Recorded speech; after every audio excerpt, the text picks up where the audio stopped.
Tonight, an update from the provincial election vote recount with a surprising turn of events. Plus, the BC SPCA no longer has the contract to care for animals found by the city of Prince George. And the Prince George Cougars had a mixed bag of results over the weekend, taking on Victoria in a home back-to-back.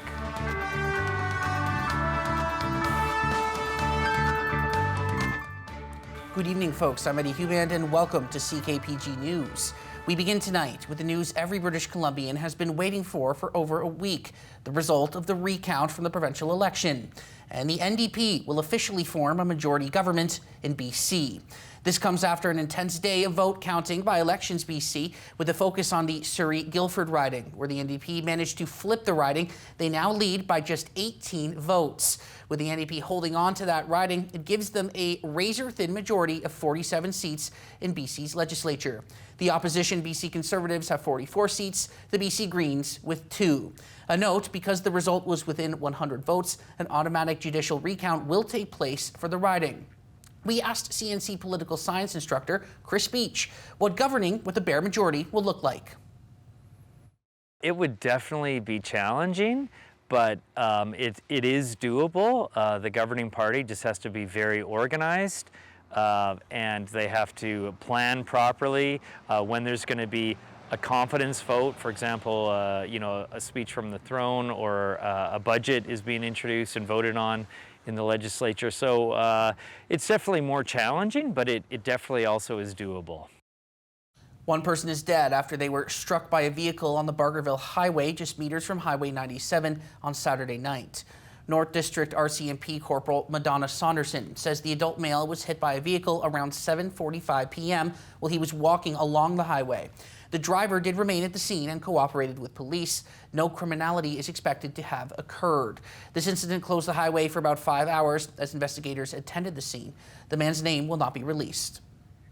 After several years in charge, the BC SPCA will discontinue its animal shelter operations for the city of Prince George. Starting in the new year, the Prince George Humane Society will take over the care of the city's animals.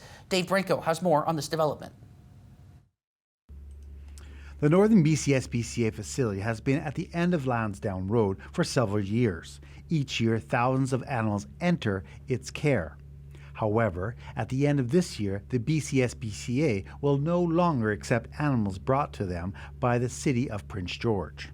He owns the building where the SPCA currently resides, I guess I'll use that word, on Lansdowne. So what will happen is the Humane Society will come in and they will take over that building. None of the bylaws are going to change. There's still going to be a 3-day hold on animals. Despite the change, the SPCA plans to continue providing animal welfare services to the community. For instance, the SPCA Prince George Spay Neuter Clinic will be unaffected by this change. Looking at options like retrofitting an existing space. Do we get a smaller space in the interim to provide a community services model similar to where we've done in other places where we don't have a physical building? So all of that is what we're exploring right now. According to Blair, the Prince George facility is the busiest in the north, with more than 1,500 animals entering the shelter doors every year.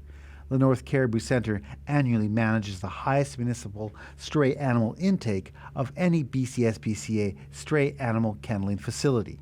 These services that we provide, such as animal protection, humane education, those provincial services, those aren't tied to our contract. So those are going to continue as normal. We're still committed to providing those services, and those services are funded by our generous donors. The city will hand over animals it locates to the Prince George Humane Society starting January 1st. The value of the contract is $1.29 million over the period of 5 years.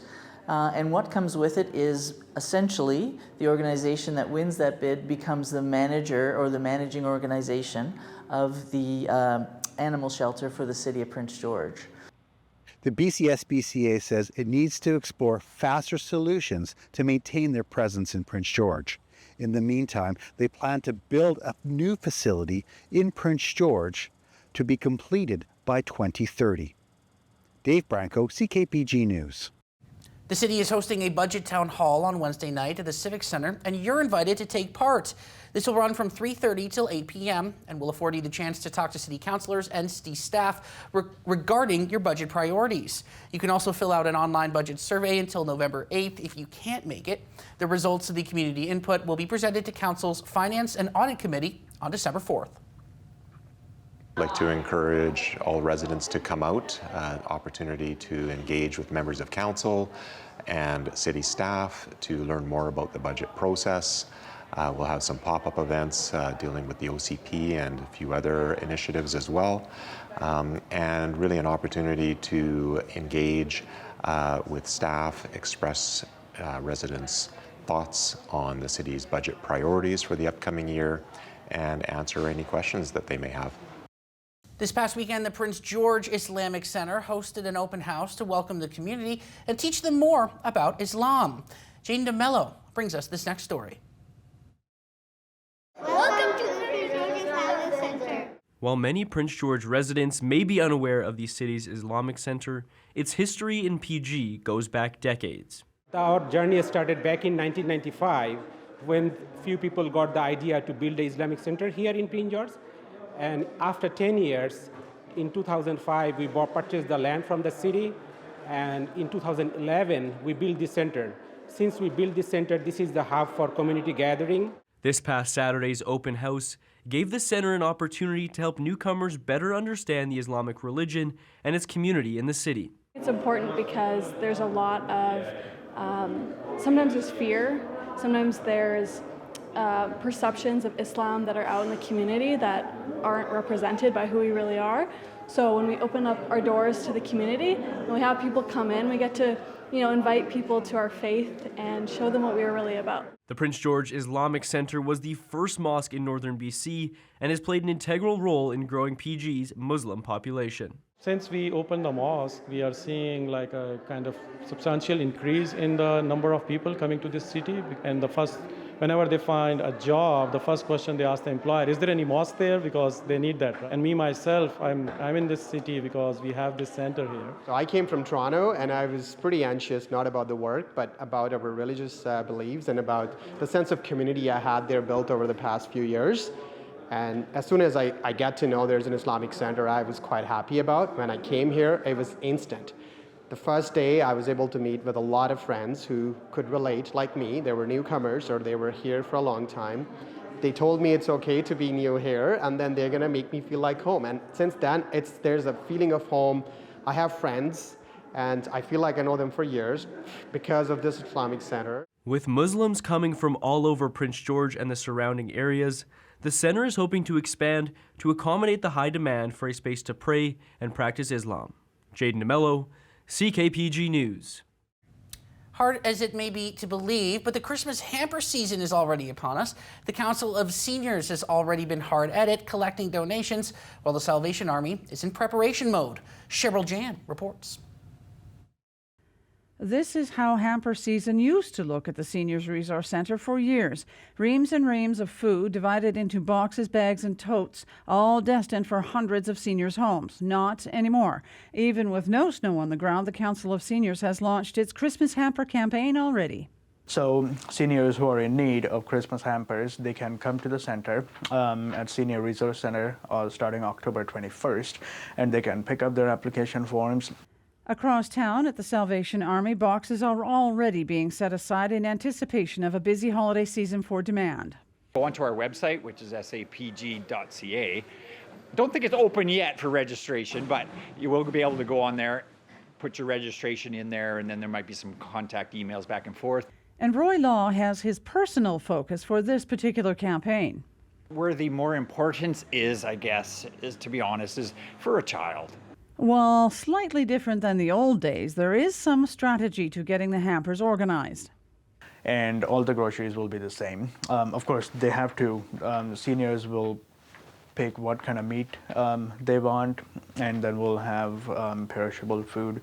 The Council of Seniors is looking for donations of cash and Save on Foods gift cards, specifically so folks get an equal amount of foodstuffs over the holidays. And speaking of the Salvation Army, this year we are storing all the groceries.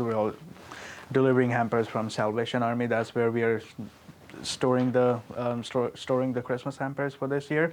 Law says the Salvation Army is not as reliant on gift cards as the Council of Seniors. Where we find with the gift cards and such, if what we can do is then we will use them to purchase at a larger volume, which will give us that much more of a price. So we pretty much, especially with the support of some of our suppliers and grocery stores in town, we can almost increase that purchasing power 30%. The Salvation Army anticipates upwards of 400 applications. The Council of Seniors about 250 hampers, and those two with the other organizations that do Christmas hampers. The total expectation this year is a demand of 800 plus hampers locally. Cheryl Jan, CKPG News. The lowest gas price in Prince George is sitting at $1.49.9 per litre at Costco. That also happens to be the lowest price in the province right now. Manitoba has the lowest fuel prices on average in the country at $1.27.4 per litre, while BC has an average price of $1.65.3 per litre.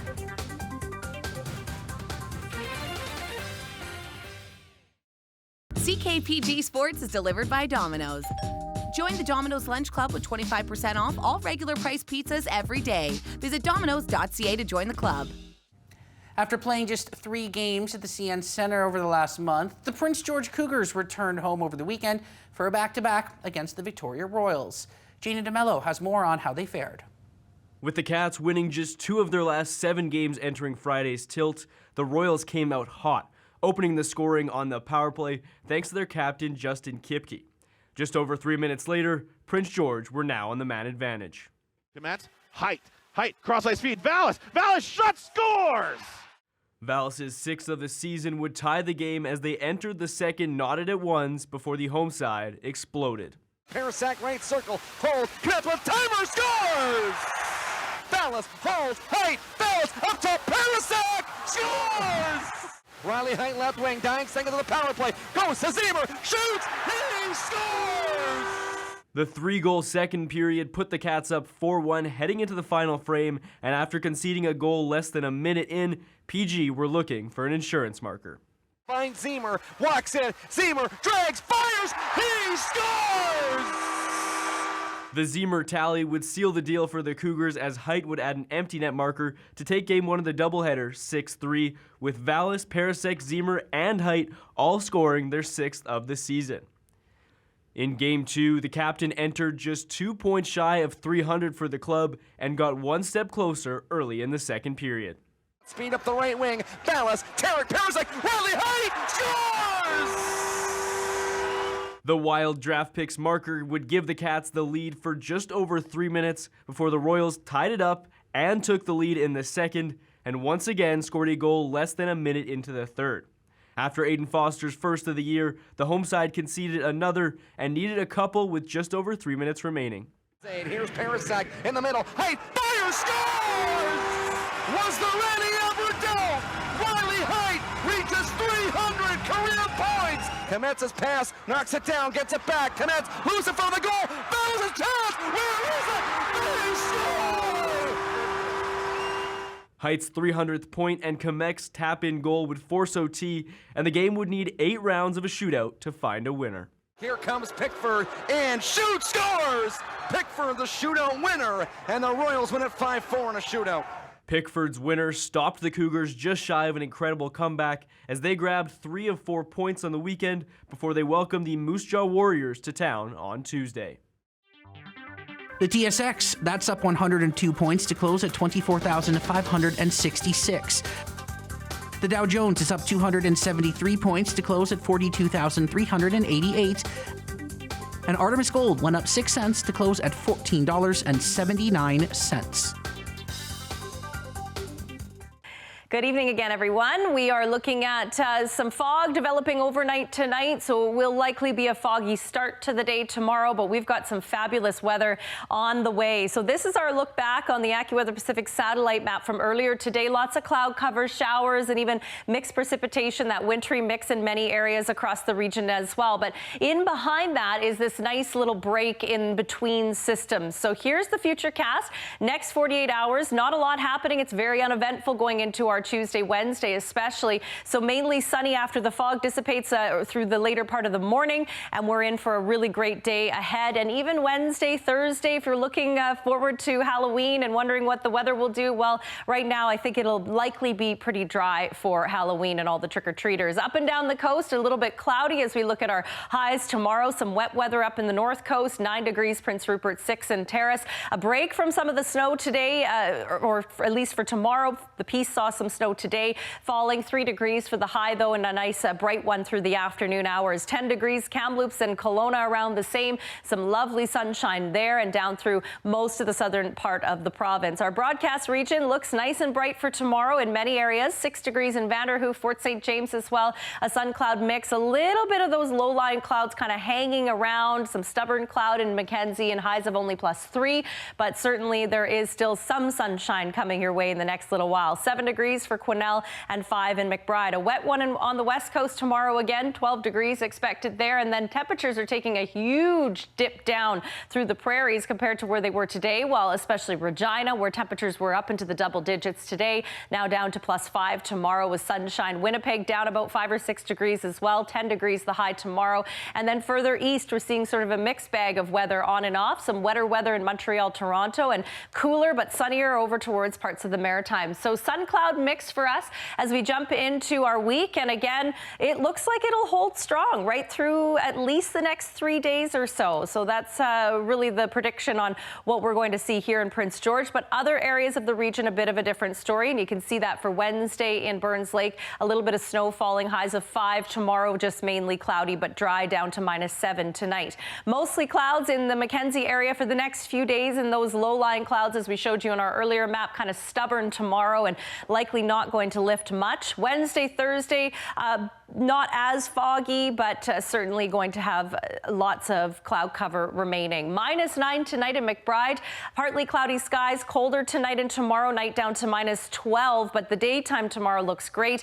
Yes, it'll be cool, but you'll have some nice sunshine. Wednesday, anticipating +3 with cloud cover, and then there's Halloween for you, where we may have a few afternoon showers in the mix. Quesnel, lots of bright weather on and off over the next few days. 7 for tomorrow, some sun through the higher clouds tomorrow, and then maybe a stray shower Wednesday, but nothing too substantial. And here in Prince George, it looks pretty good. There you go. We've got some sunshine to talk about for our Tuesday and our Thursday as well. Even Wednesday, a mix of sun and cloud is what we're looking at. -4 tonight, highs of around 6 for the next few days. A touch cooler as we head later on into the week, but definitely a pretty dry looking forecast as we get closer to Halloween.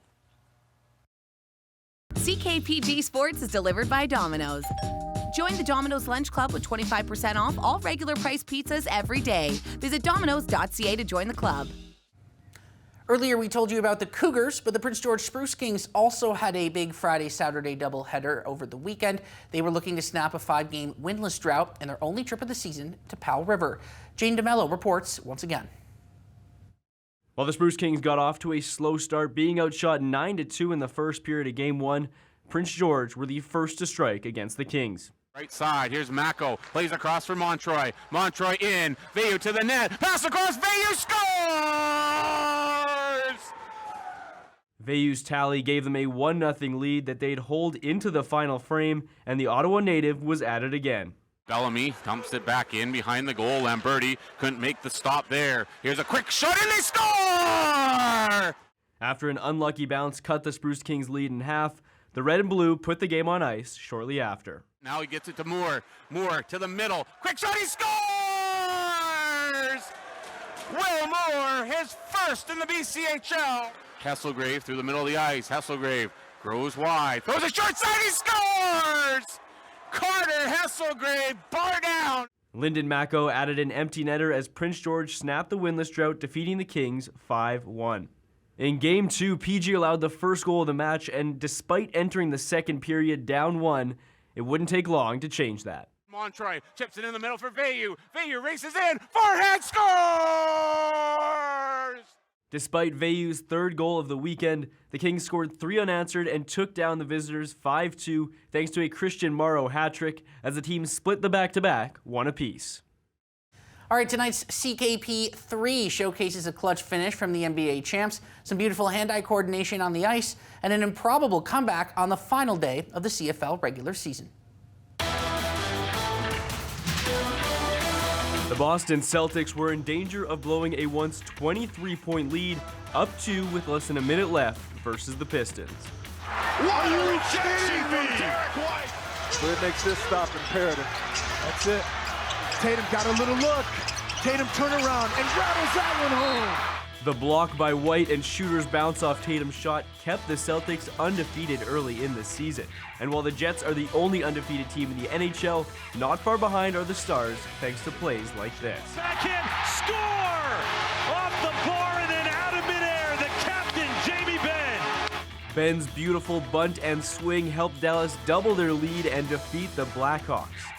In the second last game of the CFL regular season, it looked almost certain that the Alouettes would win with less than 20 seconds left, but Mother Nature had other plans. And this could completely change the kick, and it's a sidewinder. It got into Zima's head, and it kicks out of bounds.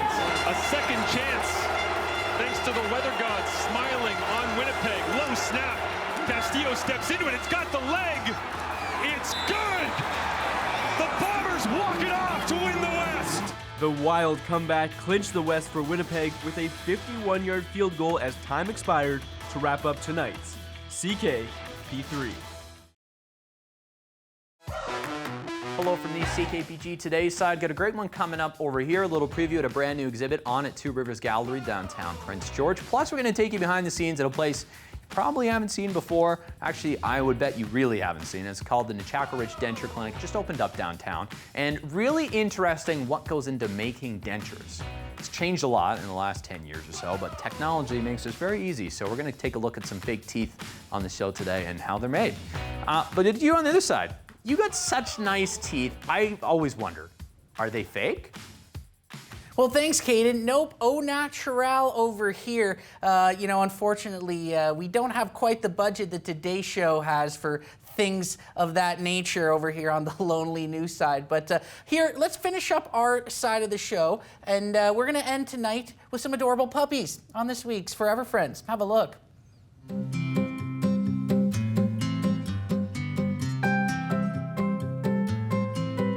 The PG Humane Society has a litter of rough collie German Shepherd pups, and each one is just as adorable as the last. Once they're 8 weeks old, they'll be ready for a new home. We do want to hang on to them and keep them together until they're 8 weeks old for socialization. It's really important for them to learn social skills from each other. Because they are so young, the Humane Society has taken some extra precautions until they're fully vaccinated to ensure they don't get sick. The main disease they are looking out for is parvo. It is a huge issue in our community and surrounding area. Parvovirus can be deadly. It is a disease that mostly affects unvaccinated puppies and is the primary reason that vaccinating puppies is so important in our area. That being said, parvo is thankfully easy to kill with bleach. What we've got in front of their doors is just a little bleach foot bath, basically to kill anything on the bottom of shoes so they're not tracked into the puppies. They have had one vaccine, but they're not fully protected until they're 16 weeks old and they've had 3 vaccines. So we kind of have to weigh and measure the balance of socialization and finding them homes with also keeping them safe and protected from disease while they're in shelter. Alongside vaccinating your pets, the PG Humane Society would like to remind everyone to get their pets spayed or neutered, as these pups were another accidental litter. Prince George is really, really saturated with dogs. There's not a lot of homes left. Everyone is full. And so it's becoming more and more of a challenge to find placement for any dogs that are in need of homes. And the only way to solve that problem in the bigger picture is to spay and neuter. If you want to adopt any of these cuddly canines, you can visit the PG Humane Society online or in person. Sam Benison, CKPG News.